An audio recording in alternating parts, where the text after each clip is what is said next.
কয়েকদিন বাগানে আসা হয় না, তো এখন এসছি। দেখতে এসছি যে পেঁপে পেকেছে কিনা। হ্যাঁ, দেখছি একটা পেকে আছে। দেখ, একটা পড়েও আছে। কই গেলে এইটা না, কি জানি, ছোট পেঁপে। আর এইটা পেকেছে, এই যে এটা পেরেনি। আবার এই যে এটা পেকে গেছে। এটা এখনই আমি কাটবো, কেটে খাবো। আর দেখি কোথাও পেকেছে কিনা। এইটা মনে হচ্ছে কালার আসছে আস্তে আস্তে, তো আর তো চোখে পড়ছে না। ওই দিকে একটা পেকেছে, ওইখানে। ওটা 2 দিন পরে পেকে যাবে।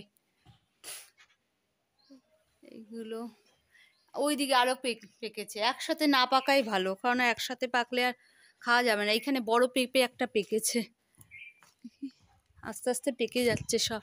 দেখি তো, এইখানটা এটা পেকেছে। হ্যাঁ, এই দেখো, বড়টা পেকে গেছে। মানে পাকবে 2-1 দিনের মধ্যেই পেকে যাবে। তো এটা আমি এখন কাটি, কেটে খাবো।